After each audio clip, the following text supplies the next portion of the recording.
Hey, what's up? We're in the next part. I am so bushed. I've been speaking for like ever and a day, but we're eventually gonna finish this, even if it's tomorrow. It's like 1 a.m. in the morning and I'm so tired. Anyway, whatever, right? So let's carry on talking. Please go check out the previous part to gauge your bearings, you guys, that we might all be on the same page. In the previous part, I was speaking about how I got a flood of nightmares where a conglomerate, a concoction of friends and family members, both on my side and my ex's side, trying to get me to get back together with my ex. One of the strongest reasons of which being that he's busy getting married to a really bad girl. Whatever. So after the flood of those dreams, I just ignored them because frankly I didn't want to be with my ex. I didn't. Nigga done. And I was happy in Christ. I was waiting on the Lord for a husband. It is what it was. That's it. Like, move on. Okay?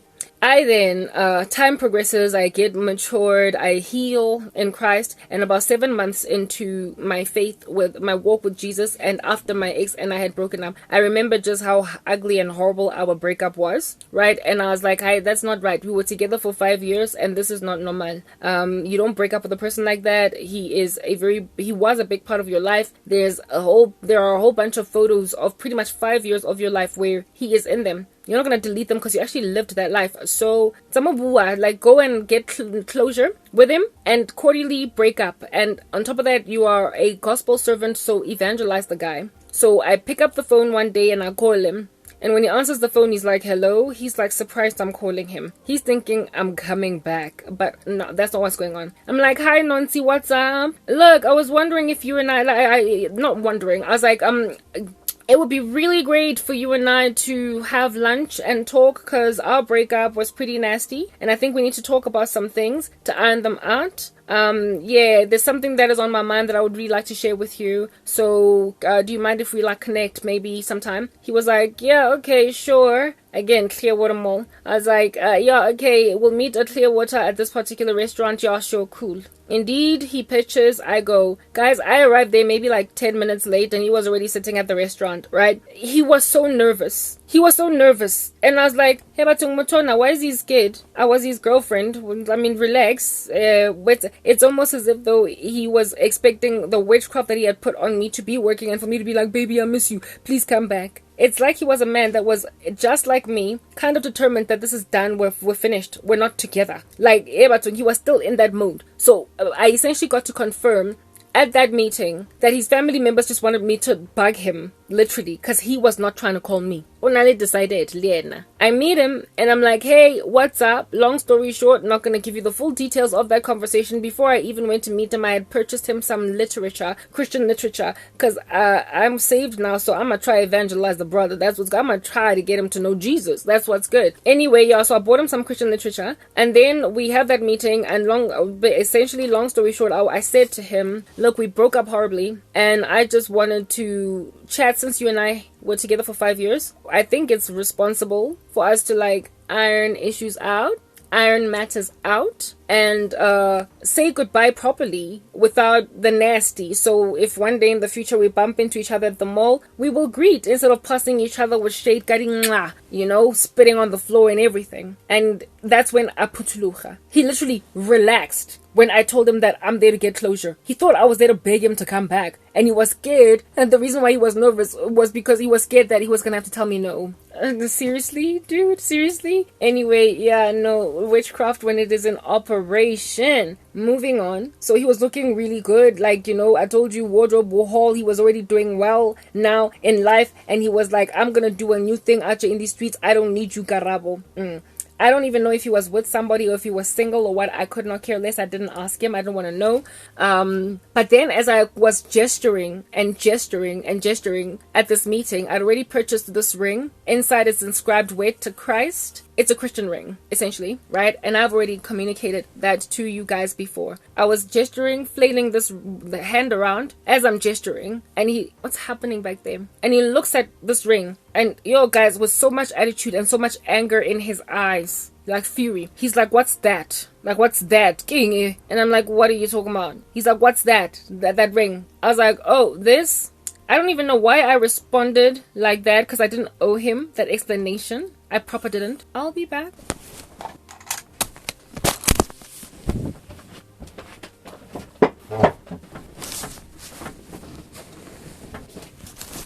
Sorry, I had switched on a heater and it was like pulling, it was like short circuiting or something. I don't know what's going on. Had to switch it off. We cannot be getting a shack fire proper because I live in a shack now. Yeah. Weird. Anywho, now that we have prevented the shack fire, let's get back into the conversation. Yes, he looks at my wedding finger. He sees this ring. I was sitting a lot more comfortably at some point. Anyway, he sees a ring in and he gives me a whole bunch of attitude on some. What's this? I didn't tell him. Like I said, I didn't owe him an excuse. I didn't owe him an explanation. Frankly, even if it was a ring on my finger from a fiance, frankly, I get her. Okay, that's how much this guy had invested sorcery in me, to a point where he actually felt angry at the prospect of me ever being with another guy, even though he was not even trying to get back together with me. That is the level of evil. I, however, felt it necessary at that instant when I saw that horrible look on his face to basically calm him down and be like, relax. It's not what you think. I bought it. It's inscribed wed to Christ. It's a Jesus ring because I don't believe in sex before marriage. And guess what? His response was, oh, with that attitude. On some, you better not be with anybody else. As in my ex guys, he got so arrogant. He got so entitled. He got so dark. He got so dark and barely recognizable. Like the thing that he became. He was in the pitch of night. But anyway, whatever. I was trying to evangelize him. And I imagined that whatever he was in, uzopuma. And besides, I didn't really suspect him of being in anything at that stage because I didn't yet know. I ultimately came to find out. Yo, yazi. Guys, nonetheless, whatever, the whole meeting happened and went. So many confirmations happened that there was no way that I could have ever ended up with that guy at the mall after having lunch, right? At what do you call this? At it was Pappuccino's. Go here, water. It's no longer there. Cappuccinos. Whatever. We walked around and bumped into this one couple that was his friends. I told you my ex, everybody knew him, right? Yeah. And this couple, it's like God was saying, even if you were to consider getting back together with this guy, don't even think about it, because the Lord knew that he would try to Ugbuya. He would try, okay? But not yet. At this point, it's like 7 months in and he's still feeling himself because he thinks he's like Nicki Minaj and Beyonce. Okay, cool. Beans and bananas. We meet this other couple, and hey, how are you doing? I mean, they were not mean or whatever, but then for whatever reason, on this random Saturday, they decided to talk about Isondo, things of Christianity, and the male in this couple was busy talking down to Christianity and how it is that Labantu baya Kenya, and they keep on talking about Lord Jesus, so they don't even know if he's real and whatnot. And my ex was supposed to basically stand up and be like, well, relax, like my girlfriend is Christian, not girlfriend, my friend over here. And we struggled to stop talking like we were a couple because we were one for so long. So he struggled to stop using baby when he referred to me and Karabo, and I also struggled to basically remember that we're not together type thing. Again, so here it is that this guy is talking down to Christianity and he knows that I am a convert, like a new convert, okay? And he is not standing for me. He's not, again, the thing that I was crying and complaining about, is not that this guy knew that I was a Christian and so he was offending me knowingly, but my ex knew and he did not defend me. And for me, it was like, Yazin, if I wasn't sure then, now I know. The Lord has put a sword between my ex and I, and we are now at enmity. We are in two different worlds, and there's just nothing that's going to fix that at this point, other than his redemption, because I'm not walking backwards. When that other guy vitrioled, spoke smack about Christianity, and my ex didn't stand up, it just, everything that I needed confirmed was being ever confirmed. Not that I wanted to go back, but yeah, I kind of needed extra help. That's what I'm getting at. So that was that meeting. It ended after that meeting. That bad blood, those ugly vibes that existed between us, they were gone now, right? And we actually became friends. My ex and I were cordial, you guys. We were cordial. There was a time when we were actually good together. It's not like after breaking up, this enmity that currently exists today, it just commenced. It started and I ended it by basically forgiving him, seeking out his forgiveness, reaching closure, and talking like a bunch of adults that are not going to break up in high school. We were together for 5 years, so let's be mature. And well, as mature as we now were, my ex then started calling me like randomly, maybe on like a Wednesday in the middle of the week, or every 2 weeks he'd call and say, no, I'm just checking to see how you're doing. Okay, good, bye. Literally, we were friends. And he was not even trying to come back into my life at that stage in the capacity of a boyfriend. He prospered to conquer calling me baby. So I was like, Karabo, right? And I was cool. Nah, I'm good. Nah, I'm doing alright, guys. We were friends. We were properly just friends. And he appeared content to keep it that way, as I was too. Alright? Yeah. That is what was going on. So all of this nasty warring that we are in, he started it. Fine, so we are friends, okay? I went to, there was a time, as you know, my family and a lack of support, yes, like it. Since we were friends and whatnot, there was a time when I was in a hospital for some kind of a procedure, and nobody drove me to the hospital. I had to drive myself. I, however, needed my car to get picked up, so that my car does not park go hospitaling. I was worried about it and whatnot. Plus, I could not drive myself back home after I got discharged because there would be too much medication in my body, and I would be so I needed help with that. I first called my mom, and my mother was like, I'm not really sure if I can. What? And then I called my cousin, and my cousin was like, I'm not really sure if I can. At this point, I'm like, what in the world is going on? What in the world is going on over here? And not only did my cousin say, I'm not really sure if I can, she was like, why don't you ask Nancy? Almost as if I'm still with Nancy. Yes, people were just trying to push me to this guy. So I really needed help at this point. Nancy and I had, sort of kind of ironed out bad vibes and bad energy. So I was like, he's my boy, he's my friend now. So I guess I might as well call Nancy. And lo and behold, Nancy came.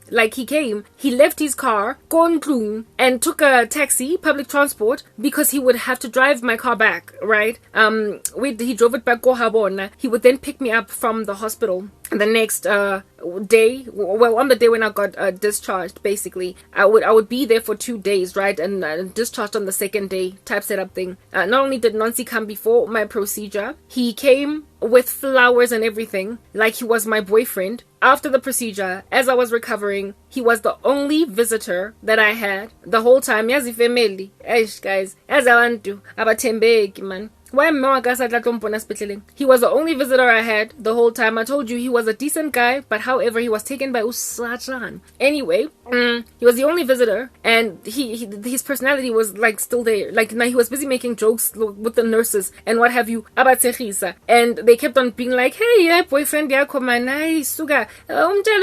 Visiting hours where to like uzowa excel, like sizomkosha lana." Yeah, and I was just laughing on some. If they call him a boyfriend, it's fine, whatever. Let them assume whatever, but I know what's going on. And not in my own members. I knew I didn't want to get back together with this guy, but he was the only person that was there for me. I still was like, I'm not doing this, okay? I'm not doing it.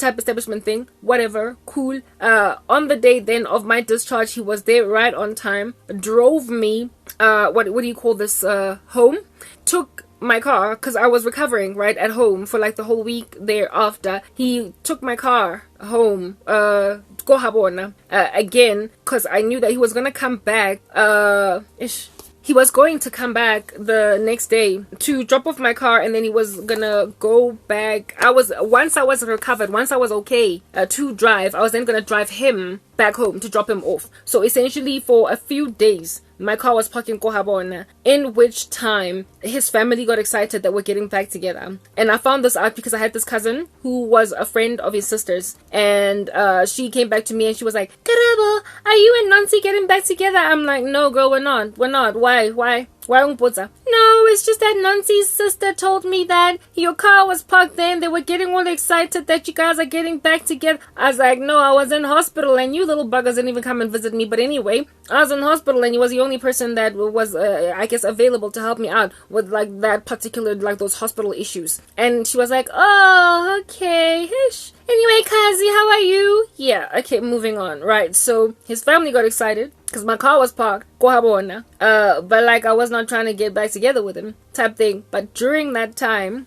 during that very season of him seeing me every day, he would come like to visit me every day, right? Shem Hasi Nancy. Anyway, he was already running his business. Oh, he had finally quit his 9-to-5 job, and now he was full on just doing business. Okay, so congratulations, you finally did it. So because he was now full on doing business, he was showing me, you know, basically his new success, his construction site photos of the environment where he is working. Some days he would rock up proper smelling like sweat and the sun, and I'd be like, whoa, you're like proper anyway, whatever. But I knew it was like work, and he showed me photos of things that he's doing, right? So he was in construction, that's what he was doing, type establishment thing. And he and remember I told you guys that when we were still dating, my ex and I, he never ever withheld his phone from me because I had his passcode. Not his passcode, he never had a passcode in the first place. Like he never kept anything from me, type establishment thing. That ease and that comfort was still in him, and I was busy scrolling through these photos of his msebenzi and everything that he's showing me. And there was like, ultimately I happened upon a pic of like a really pretty girl, you know, and I got jealous type setup thing. But I was like, he gets to have a girlfriend, like lost at 8. It looks as if though she was sitting across a table from him at a restaurant of sort, and he took a photo of her, type establishment thing, while she was like eating type thing. And yeah, well, after seeing that pic, I gave him his phone back, because I frankly didn't want to see their memories. I did not want to see nudes, if at all there were any. I was just like, we know night debates. He let me like go through his phone, but that's only because he gave me his phone to do that. And I gave it back to, I don't want to feel jealousy, I don't want to be uncomfortable, I don't want anything, because like, Papa, we're not together, okay, we're not together. Like, that's what's good. So I'm in this particular state now. Like I said, every single day that he would rock up, he did exactly what it is that my ex always used to do, like buy flowers, chocolates, like stuff like that. Just the same old romantic guy. And I didn't know what in the world this was. It was like, oh, thank you for the flowers, I guess you have brought your friend that was in hospital flowers. Nyabong, thank you for the flowers. One night when he was going, oh yeah, and I kept on trying still to evangelize him. I kept on talking, like I raised the issue of sex with him, on trying to basically gauge if he's gotten any kind of conviction at all about sexual sin. And I was like, you know, sexual sin, I even made him like proper watch a sermon with me, Paul Washer, hoping that he would like repent and stuff. Like, I was trying, and he was just sitting there listening to the sermon, but I could tell he was disinterested, he was detached, he was removed, he was not even trying to hear it. And then we spoke about sex, and I was like, yeah, no, like sex before marriage, blah blah blah, I'm really convicted that there's like an issue with it. So like, yeah, that's something that I'm not like, yeah. And then he was like, no, I've been kind of guilty for the past like couple of months, because I have like engaged in it. Well, I mean, I had seen a photo of a woman in there in his phone type thing. So I was like, okay, so he's had sex. And for me, like, every time my ex and I would break up, during the time when we were together, the thing that would be a deal breaker was during our breakup, if he slept with someone, if he was with somebody, I would not get back together with him. So for me, it was like, oh, he just told me he slept with somebody or some bodies, a couple of people, maybe one angazi. And for me, it was like, that's definitely it. I was with you and you only for 5 years. I haven't slept with any other guy pretty much in that entire time, even up until this date. But you know, there's been somebody else with you. So like, yeah, I don't know why in the world I was even like tabulating those things in my mind, because it was over. But something, I don't know, whatever, maybe I was thinking maybe not entirely over. It was not a safe space to be in anyway, whatever. But I was convicted that we got to move on. So even if I was uncertain, I was going to eventually come to the conclusion that no, we're not doing this. Okay, very well. He eventually goes home, and like he knew my family, my mom. Like I was at this point staying at home. I had moved back home because I wanted to pay off my debt and everything. I left my apartment, right? My mom was happy to see him and whatnot, because she thought that yeah, no, they support each other, whatever. Look, at this point, I gotta walk out, right? And my ex is looking like he's recovered. The mean thing that he was, it looks like it has like been extracted out of his bones. Oh, and he looked really good as well, like super healthy. Let's just put that out there. Okay, cool beans and bananas. Then it's time for him to go home, and we're outside Kopila garage. He's still driving my vehicle, right? Because I'm yet to recover fully to drive, type establishment thing. And I hug him, and he like leans in, like tries to kiss me, and that's when I was like, ha ha ha ha ha. Yes, I guess I'll see you like, you know, tomorrow. And he looked away on some, I guess I can't do that then. I can't just like go in there. This is not happening, I guess. Now for me, it was like, Kanjani, dude. I knew that he had a girlfriend because I saw that pic of that chick in his phone. But you see, I remembered when him and I were together, we spent all day, like especially in the new stages of our relationship, we would talk all day, all night, wake up, and there'd be like a couple of trickled in text messages from either him or me. And I found it weird that he would spend hours with me, hours, every day from the time that I got discharged from the hospital. And all of those hours, no phone call came through for him or even a text message from a woman. And I was like,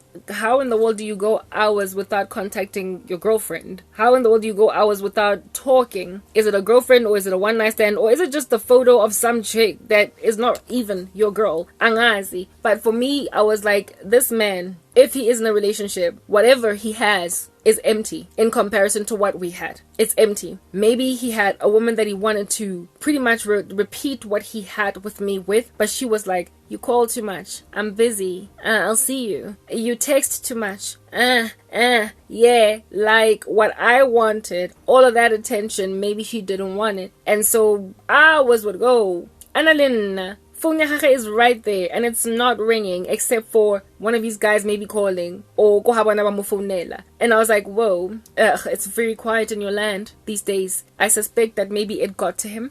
From what my cousin told me, he had a girlfriend. Remember, she had told me he's dating some chick and she basically looks like me, blah, blah, blah, and whatnot. Type setup thing. And I was like, okay, where is this woman? Why are you not like on the phone with each other like all the time? It's like he was in and out of relationships and nothing was sticking. Nothing was sticking. Nothing was sitting. He did not try to get back together with me. Like verbally, he did not vocalize it. He didn't say anything. I drove him home finally on the last day when I was now good, healthy, basically recovered. I drove him home, dropped him off, and well, that wasn't the last time I spoke to him. Remember, every so often though, after a week or two, he would call me, how you? Nah, I'm good, whatnot. But I think it just kind of settled in him. He realized at that stage that I'm not going back. I'm not going back. And the calls declined. They plateaued. They were less and less until ultimately months would progress and he wouldn't call or anything like that, and I was not necessarily missing him, but in those months I got dreams. In those months I started to get these nightmares where, guys, it's almost as if though I got one nightmare every fortnight of this nature. Pregnancy. I would wake up in a cold sweat in dreams where I would suddenly be pregnant and my belly would grow very fast, and in it was his baby, and I was always very unhappy with that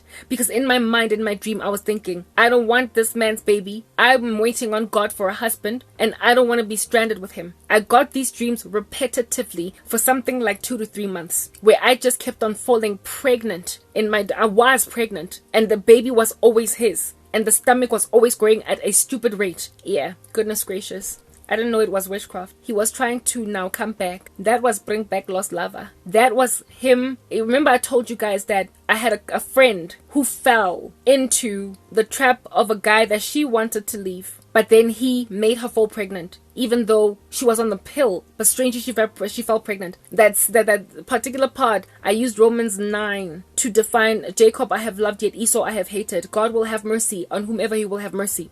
Spoke about how I made the same mistakes as my girl, this like best friend of mine. But my best friend ended up getting trapped while God protected me from getting trapped. And the way she was trapped was by pregnancy. I also made mention of another girl who was the Medi of one of my ex's boys, who we had a conversation and she had told me she wants to leave, and a year later I saw her and she had given birth to his child, and I was like, whoa, last time we spoke you wanted to leave and now you're a mom. That same witchcraft that caused those two women who were on their way out, got his suitcase packed, he pulled it on me. Remember, I'm now in Christ. I got off the pill. I even got acne because of getting off the pill. I had to go on Rakitin. So I am fertile alongside pregnable, in the sense that I'm not using any prevention. at like even in the slightest, okay? And this guy is given an idea by the devil to impregnate me, because all it would take is a one night stand. All it would take is one night of passion, of falling apart. All it would take is me to get weakened, have sex, and since I'm not on any such preventative measures, I would have fallen pregnant, and that would be what would put me in. He was given an idea. I got off the pill, like I told you. I was on Rakitin for 6 months. My skin had cleared now. I had gotten Rakitin was a couple of months, perhaps maybe like 5 or 7 or 6 months. So another year had progressed basically before the Rakitin got out of my system. So not only was I pregnable, but I was within a feasible state to keep the pregnancy. I also was a Christian, so I'm totally pro-life. There's no way I would have ever had an abortion. I was no longer in the world where I was pro-choice. If at all I had fallen into sexual sin because for whatever reason I had a moment of weakness with this guy, I would have fallen pregnant. And around the exact same time when this was entirely viable, I then get these horrible nightmares. At this stage, my mom and I have a falling out because we just keep having falling outs. A lot happens in between that is really not for me to describe right here because it's another story for another day. But I finally end up living in my own apartment again. And on the day when I am not moving into this apartment, but when my furniture was being brought from the furniture store, because I also had to purchase furniture at the same time. I moved into my apartment called Lone Hill. That apartment, I was only there for a couple of months before everything fell apart for me in my career. Hey man, boulders came falling in my life, guys. Yes, well, that was now 2014, the year where I would lose everything. But before I lost everything, my mom and I had a falling out, had to get out of her house. I'm now living in Lone Hill. I lived in an empty apartment with no furniture for like a month before the furniture came in. I was sleeping on the floor on a sponge. And on the day when the furniture delivery guys were dropping off my furniture, my bed had been like newly screwed together. It was a sleigh bed, like this very one Grand Shop that I'm on right now. This bed had arrived. As the furniture delivery guys are exiting, making me sign for my delivery, a phone call comes through. Caller ID, I recognize it. Remember, we are friends. Okay, so I don't really have any beef with him. Plus, the dreams I'm busy getting of the pregnancy, I still don't understand how to interpret my dreams. I only got there once I was suffering. Did I ever basically interpret my dreams properly? And I had been every fortnight been getting these pregnancy dreams like no man's business. And then lo and behold, my ex calls me after being quiet for some months. Hi Karabo, how are you? And I'm like, hey brother, are you right over there? Right, we are talking, we are cordial and what have you, but he was nervous. He was not the same voice that he was shortly after the closure had been gotten. Unale normally, he was cool, but this time around, he was stumbling. He was stumbling around. He was scared. He was scared on the phone, I could tell. And I'm like, no, I'm cool. He's like, yo, you and I should hook up. We should have lunch sometime, eh? Yo, just to connect. And what have you. And I'm like, okay, sure. Yeah, we can have lunch. But I could tell that he wants to come back. And like, it was in the way that he was speaking. Unang taba. He was scared. And my ex was never scared of me on the phone. Not like that. Not after we had gotten used to each other anyway. And I'm like, yeah, sure. Yeah. I could tell Umuntu wanted to get back together. And he's like, I'll call you to organize pretty much the date type establishment thing. And I'm like, okay, I guess I'll wait for you to holla at a sister. And at the top of my mind, I'm busy telling myself, there is no way I'm not getting back together with this guy. This is now a year later. I told you it would not be until 1 year down the line that my ex would like snap fully out of whatever it is that was the tsunami that took him over and tried to come back. Because manje mesegushubile, it was a jungle out there. Things were not working out. He was missing me. But I was now at this day, this is now 3 years. No, this was not a year, you guys. This was not a year since our breakup. It's 3. All these stories that I'm telling are happening over 3 years. It took a while. We were friends for something like a year because remember, I got saved in 2011, and in the first year of us being broken up, I got close. A lot was happening. His family members were trying to get me to get back together with him. I then had that meeting with him where we got closure, and then we became friends. And then months would progress. He wouldn't call me, and then he would call me. He wouldn't call me. wouldn't call me. And now this was the 3rd year because I was safe for pretty much 3 years before everything fell apart in my life. I lost everything only 3 years into my faith. Okay, this was 2014. I remember because my furniture was being delivered to my apartment on that day, and that apartment is the one where a lot of hell broke loose in my life. I was dragged out of it kicking and screaming by Maponesa, with my mother rocking up there saying that I'm crazy, I'm gonna commit suicide and I need to be put into a psychiatric hospital. And then the church did like a solid on me, and yeah, all that jazz. Yeah, it all happened in the year 2014. I lost my job for no reason. I got fired without cause. But things fell apart for me. 2.5 to 3 years of me being Christian. Yeah, that was the beginning of this thing that I'm in now. And all these stories I'm telling, they were cultivated. That was when South Africa had basically finished a Christian off, or they had put God in a position to take a Christian out of society because it is no longer sufferable for Christians to live in this land. My ex at that stage, I'm busy getting dreams back to back about me being pregnant with his baby. Then he strangely calls me a few months from the first dream that I get, like maybe 2 months from the first such strange dream that I get. Bring back lost lover.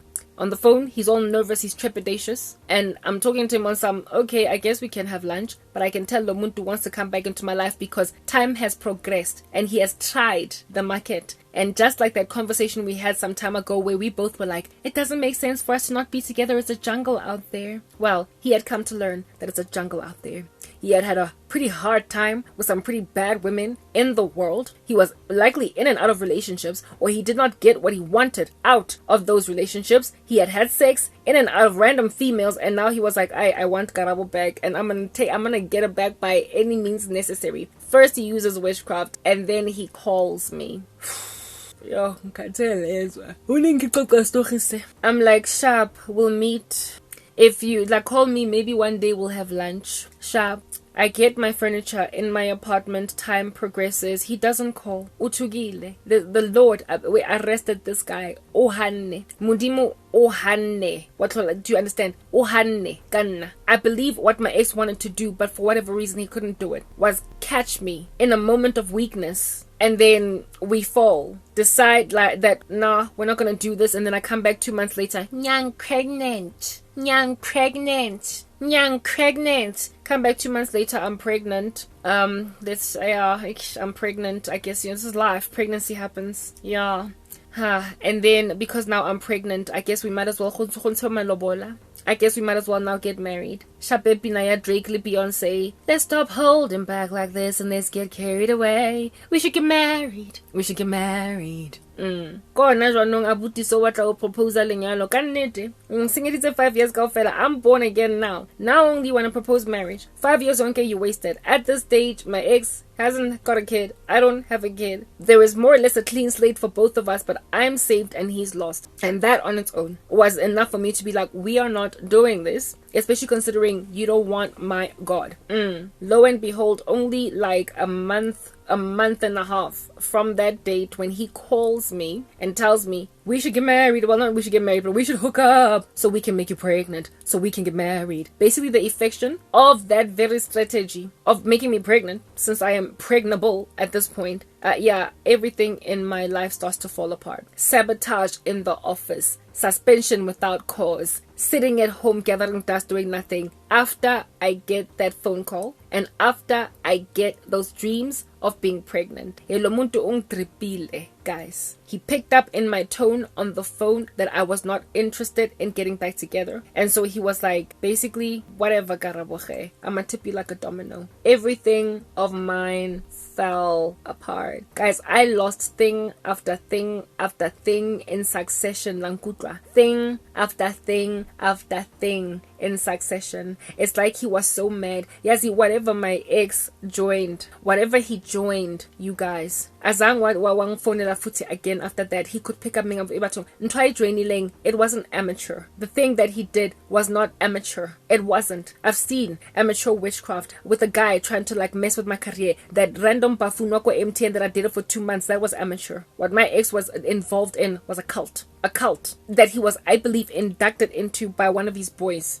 And whenever, like, he was easily triggered in a way that he never used to be. He was easily triggered. My ex had temperance. Remember I told you that he was very temperate, that was very calm, that he was never the kind to raise his voice. Whatever it is that he joined gave him a short fuse. It made him trigger happy to basically just tip dominoes at his leisure. And he came at me in a month, literally just a month to a month and a half later from the date when I basically gave him vibes and energy over the phone, making it clear that I don't want to get back together. However, not in so many words. Like, my whole career fell apart. Everything fell apart. I was gonna say Yazuk Jola Raf, mara frankly menga Jolanga Raf. This dude joined the occult and became Raf. I did not understand anything I was seeing. I did not understand any of the dreams I was getting until finally I was sitting at home, and God was like, you've got a gift. I've been showing it to you. Now teach, get trained how to interpret, that you might know what's coming at you so that you are not going to allow random buffoonery to slap you upside the head. And it would take years of such training for me to get to this particular place where I understand what I'm seeing in dreams. This ex of mine, like everything just continued to fall apart. After that loss of the job, I lost my apartment. I had to move back home. I tried to get my own apartment again and I couldn't. But throughout the time, the dreams I was getting about my ex, I was busy crying and complaining that I was being afflicted by this random buffoon from MTN, right? The one that I thought was my future husband. And in that season, when I was busy talking about this guy in that capacity, he got so jealous. Because I was talking about sharing my sentiments of that nature on social media, and he was watching my videos and I was not talking about him. He was so angry at the fact that I did not want him, not him. I was hung up on some other guy at the time of his insanity. I was into someone else. The guy, what name did I give him? It doesn't matter. That guy, I spoke about him in some other previous part.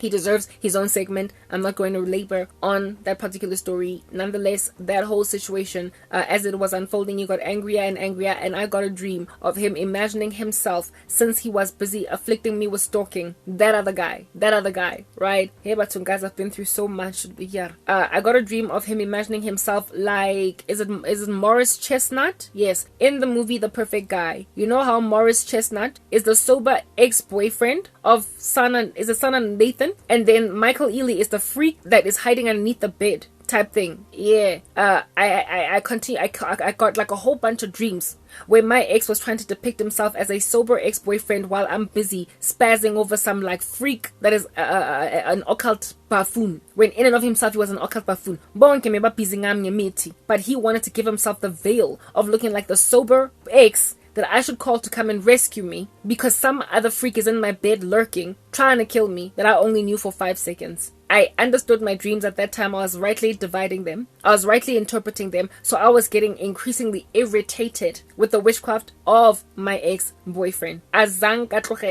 So much so did I never ever get left alone that still to this day, I'm still struggling from my ex's witchcraft. And it is the most recent spell that he cast that inspired this, I don't know how many parts long series that I have.